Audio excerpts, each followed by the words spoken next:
Hi everyone, this is Julie and you are watching Accetta's journey from Singapore.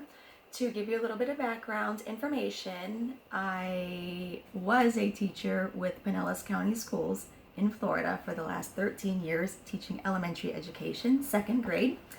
I recently, actually about 3 months ago, accepted a job offer to teach English in Indonesia for children ages 3 through 18.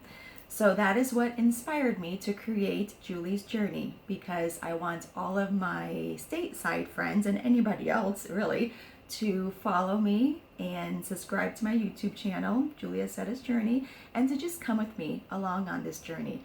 This is something that I've never done before. This is something that a lot of my friends said that after the wows, oh wows, they said that they were shocked that I accepted this position, but not surprised. So I want to inspire everybody to be whoever they want to be, the best version of themselves. First, I wanted to create this video when I left Tampa, but I was way too emotional.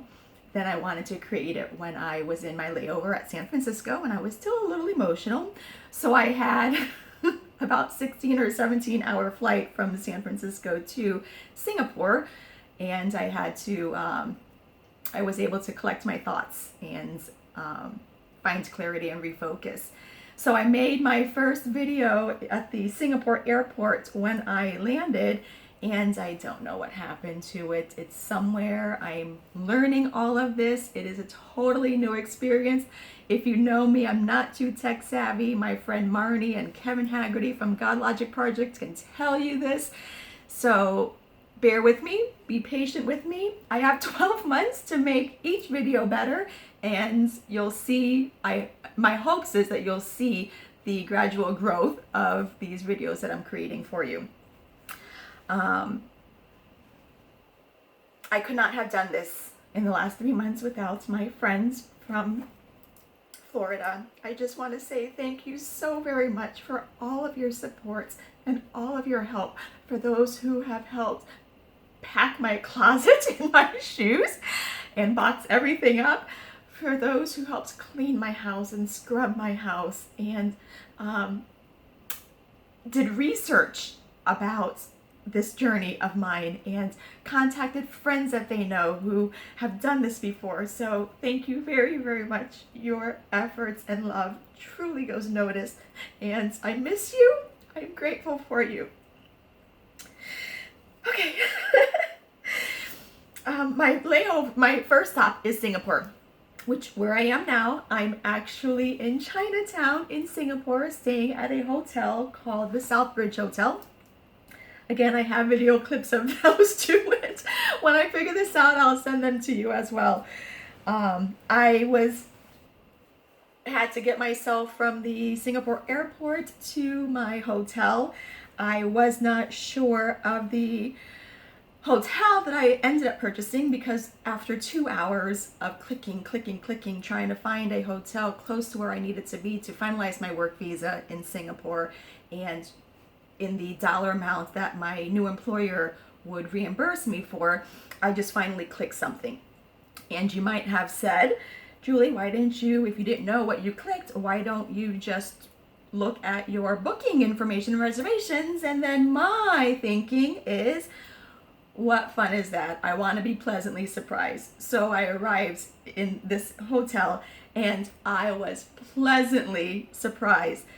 The hotel is located on top of a bar, restaurant. They played live music. I've been here for 2 nights. They played live music for the last 2 nights until about midnight or 1 a.m. People are dancing and it's American music. My first night, it was like the 80s and the 90s American music. So of course I'm out there dancing, having a good time. My first night here after flying for 24 hours. It was just, this hotel screamed me, and it just welcomed who I am, and love to dance, love 80s music. So I was very surprised. Well, I'm going to show you around the hotel room because it's a little bit different from the American hotels. So my American friends will be very surprised to see some of the things that I had to learn while I was here. Sorry, I have notes that I jotted down, so I'm going to be looking down at my notes every once in a while to get me focused. So that was the first night. I landed late in the evening. So I went downstairs, ate, drank, danced, came back upstairs. The hotel, I really recommend it. If you ever are in Singapore, Southbridge Hotel in Chinatown, the only bad thing is you can hear the music until midnight or 1 when they stop. I'm on the second floor and I love sleep, so I had earplugs in, and it was fine after I put the earplugs in. But then again, you might be dancing until midnight or 1 in the morning. So yesterday was my first full day in Singapore, and I had to go and drop off my passport to finalize my work visa. That was one of the things that I was reluctant and leery, is giving up my passport, being in a foreign country for the day. So I asked around, and my friends helped me. They asked around and they researched on the internet. But the experience was this: got in a cab. Actually, no, I didn't. I walked. And I have a clip of that I'll hopefully be sending to you too. I just went downstairs to the front desk and asked where the Amara Hotel is, because the office where I needed to be is behind the Amara Hotel. So I went and I asked the lady about how far of a walk. About 15 minutes, great.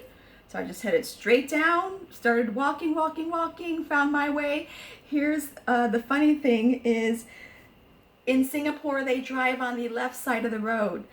So crossing the street when you're jaywalking, or crossing the street where there's no lights and the green man or green person to tell you to go.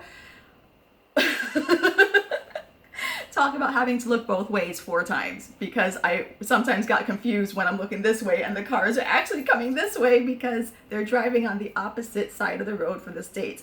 So I had to use a lot of caution. And thank you so much, American friends, for telling me to stay safe, be alert, be focused, because I heard you in the back of my mind as I'm walking down the street in Singapore. So I go to the work visa place, I find it. It is down a very short, narrow hallway, and I think it's the embassy to where my employer from Indonesia does their work visas, but it is a long hallway. Not a long, just a narrow hallway. The office is literally like tiny, and I was never entered the office. I conducted my business in the hallway. There were 2 chairs there. The person doing the work visa was there with 2 other people, and I see other passports and paperwork and documents and stuff. So I left my work visa. I went exploring yesterday. Thank you to my friend Jenny with a J for recommending Gardens by the Bay. Beautiful, beautiful place. I love flowers. I love it. I have clips of that too that I'll be sending you. Don't worry, Facebook and Instagram friends, I'll be sending those pictures and snaps as well. So I went to a hotel by my work visa place, the Amara Hotel. I met 2 great people who worked there, who helped me. They said, just take a cab down to the Gardens by the Bay. And of course I say, well, which is more fun, a cab or a subway? And the female said, a subway. So she gave me the subway map and told me what to get on and what to get off. And I'm writing notes. And it was such a neat experience taking this, first of all, finding the subway. Second of all, finding how to purchase a ticket to get from where I am to where I need to be, how many subways I needed to get onto to get from where I am to where I needed to be, and learning through observation, people. Highly recommend that skill. Learn through observations. So I ended up taking myself on a subway, getting off the subway, going on a different subway. It was the subway, the station.